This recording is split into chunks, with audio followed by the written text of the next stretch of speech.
डॉक्टरों की हड़ताल की वजह से करौली जिले में व्यवस्था पूरी तरीके से चरमरा रही है। अभी तक जो जानकारी आई है, ये बालक मेरे सामने है जो रो रहा है, इसके पिता की मौत हो चुकी उपचार नहीं मिलने की वजह से। यानी करौली जिले में सरकार का प्रबंधन पूरी तरीके से फेल हो चुका है। एक व्यक्ति की मौत का आरोप है, इसका पिता पेड़ से गिर जाता है, सुबह लेके आए थे और पांचना बांध के पास पहुंचने पर उसकी मौत हो जाती। क्या पूरी व्यवस्था है, क्या रही, इन सब मुद्दों को लेकर मैं कुछ लोगों से चर्चा करूंगा। मेरे साथ जुड़ेंगे भाजपा के नेता अशोक पाठक और कांग्रेस के नेता राजेंद्र सारस्वत सहित मैं सब आम जनता से विस्तार चर्चा करूंगा। पहले इससे हम पूरी जानकारी प्राप्त करते बेटा, अगर आइए आप रोहतर हैं, क्या नाम है इसका? इसका नाम है नरेंद्र माली। इसके पिताजी पेड़ काट रहे थे, पेड़ काटते समय पेड़ से गिर जाते हैं, सुबह 9 बजे लेके आते हैं अस्पताल, करंट आ रहा था, चढ़ गए थे। और अच्छा पूरी बता क्या घटना हुई आप बताइए। सुबह 9 बजे के आसपास पेड़ पर चढ़ रहे थे, उसमें करंट आ गया और नीचे गिर गए। गिर के डायरेक्ट हॉस्पिटल लेके आया। यहाँ उनके एकदम कोई केस में मतलब सूजन से आ गई तो चीरा वीरा लगेगा, तो यहाँ कोई सर्जिकल कोई वो नहीं था, कोई डॉक्टर की वजह से जयपुर रेफर करा तो 5 दिन के आसपास पे डेथ हो गई। अगर यहीं वो चीरा लग जाता तो सही हो जाती। इस बालक का साफ तौर पे कहना है, यदि यहाँ कोई डॉक्टर होता, आज हड़ताल नहीं होती और कोई सर्जन होता तो चीरा लग जाता, उसके पिता की मौत निश्चित रूप से नहीं होती। ये बहुत बड़ी दर्दनाक घटना है। करौली जिले में पूरी तरीके से व्यवस्था चरमरा गई। अस्पताल प्रबंधन जो व्यवस्थाएं कर रहा है, वो व्यवस्थाएं सिर्फ यूटीबी के जो 1-2 डॉक्टर हैं। क्या है देखिए इसकी FIR बताना क्या लिखा है आपने। मैं एक बार आपकी इसकी FIR पढ़ के सुनाता हूँ, वो आप जरूर देखिए। इसका नाम है नरेंद्र कुमार माली और शिकारगंज रहता है ना। 3 भाई एक बहन है, मजदूर है। पिता की मौत इसलिए हुई कि समय पर उपचार नहीं मिल सका। ठीक बेटा, जाओ आप उपचार कराओ, है ना। आइए अशोक पाठक जी मेरे साथ जुड़ेंगे, राजेंद्र सारस्वत जी, सब लोग आ जाइए, आइए। अशोक पाठक जी मेरे साथ जुड़ चुके हैं। राजेंद्र जी, सब लोग आपका बहुत बहुत स्वागत है। अशोक जी, जिस प्रकार से घटनाएं हो रही हैं, आज एक व्यक्ति की मौत हो जाती है, चिकित्सा प्रबंधन आखिरकार उसमें कर क्या रहा है, क्या आपका कहना है? मेरा मानना यह है कि ये कोई साधारण मौत नहीं है, ये एक हत्या का मामला है, सीधा साधा। क्योंकि डॉक्टर जब सीनियर पास करते हैं, उसके बाद नीट UG की एग्जाम देते हैं और उस एग्जाम देने के बाद भारत की आम जनता के टैक्स के पैसे से जो बड़े बड़े मेडिकल कॉलेज बनाए गए हैं, उन करोड़ों अरबों रुपए की लागत से बने हुए मेडिकल कॉलेज में एक साधारण छात्र को डॉक्टर बनाकर तैयार किया जाता है। जब डॉक्टर बनता है तो भारत के प्रत्येक नागरिक के खून पसीने की कमाई उसको डॉक्टर बनाने में जो टैक्स का पैसा है उसके लिए लगता है।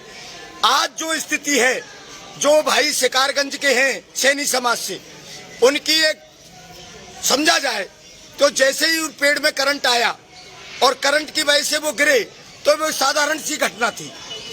यहाँ पर उनको कोई सर्जन मिल जाता, कोई उपचार का प्रबंध हो जाता, उनकी जान बच सकती थी, लेकिन कोई भी सर्जन यहाँ पर उपस्थित, कोई भी सर्जन नहीं। राजेंद्र जी, आप क्या कहेंगे, विस्तार चर्चा करिए इस बारे में, आप क्या कहना चाहेंगे? देखिए, मैं तो ये कहना चाहूंगा कि डॉक्टरों की हठधर्मिता और सरकार की हठधर्मिता के कारण पूरे राजस्थान में सैकड़ों हत्याएं रोज हो रही हैं। और मैं हत्या इसलिए कह रहा हूं क्योंकि उनको उपचार नहीं मिल रहा है। किसी का बच्चा खत्म हो रहा है, किसी का आदमी खत्म हो रहा है, कई नौजवान खत्म हो रहा है, जो एक्सीडेंट से आ रहे हैं बच्चे, उनको भी इलाज नहीं मिल पा रहा है।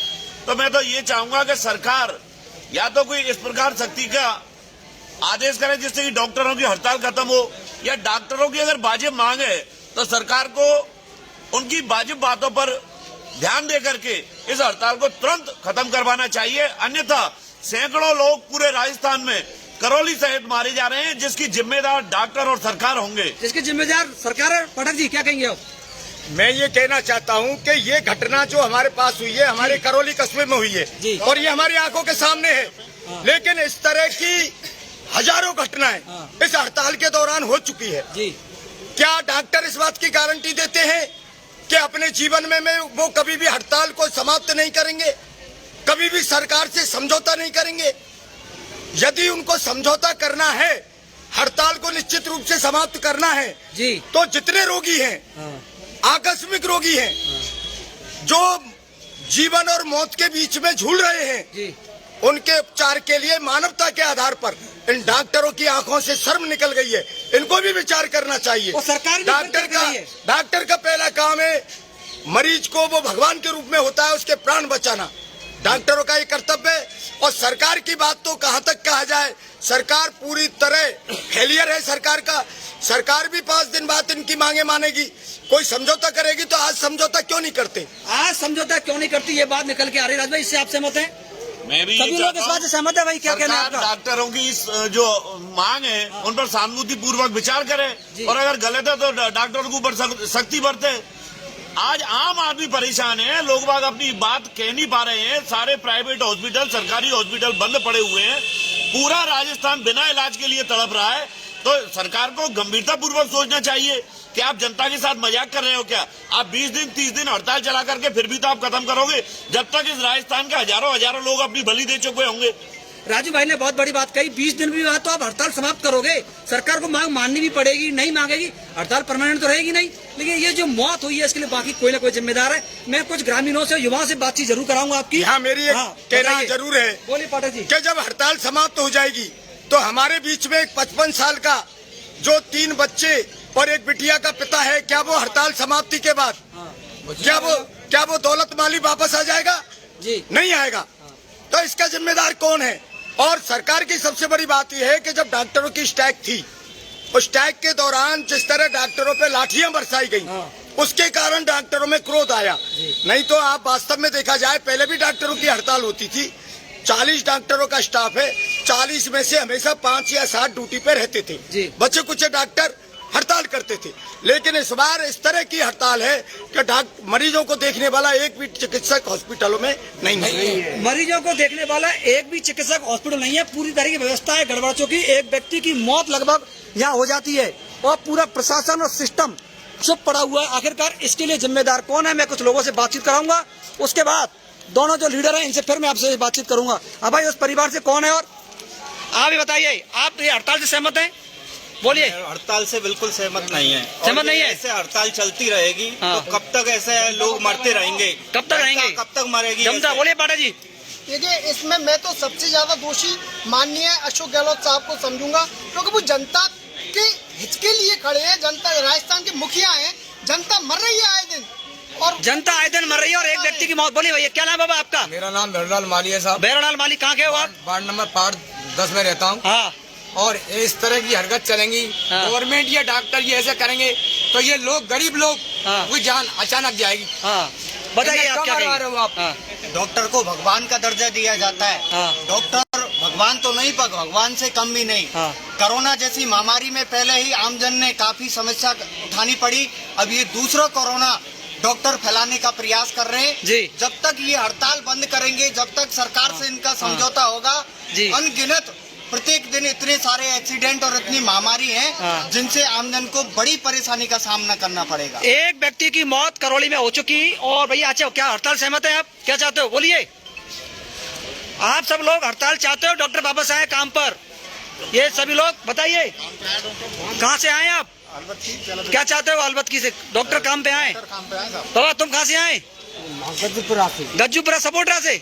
किसको दिखाने आए? ये चोरा फ्रैक्चर हो गया। चोरा के फ्रैक्चर हो गया आपको कर दे दिया कोई। और भर्ती देखो, क्या नाम है तुम्हारा? मेरा नाम किशोरी साहब। इसका नाम किशोरी है, सपोर्टरा की गज्जूपुरा से आया। कोई उसको भर्ती करने वाला नहीं है।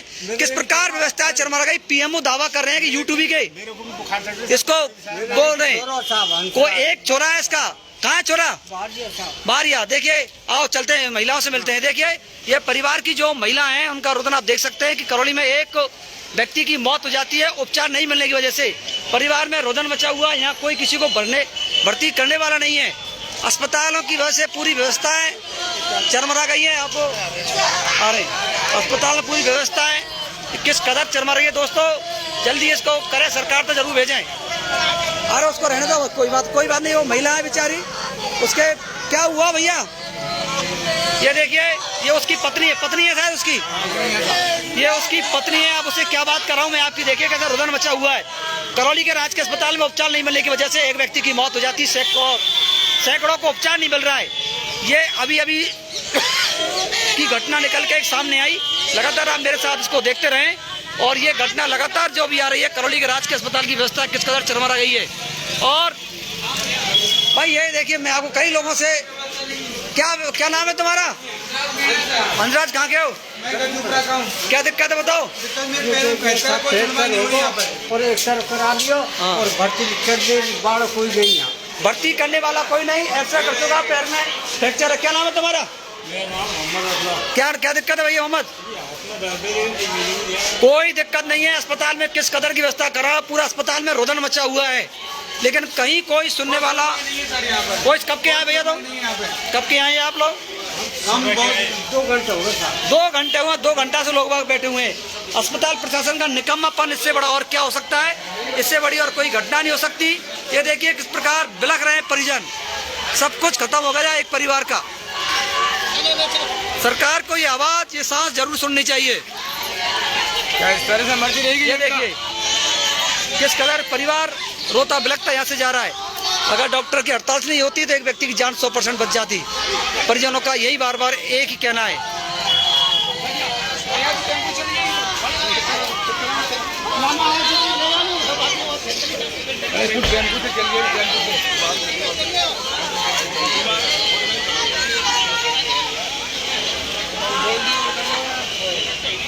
एक व्यक्ति की मौत हो गई, उसके बाद भी सरकार का दिल अभी तक नहीं पसीज रहा है। देखिए अस्पताल लगभग पूरी तरीका से खाली पड़ा हुआ है यहाँ पर।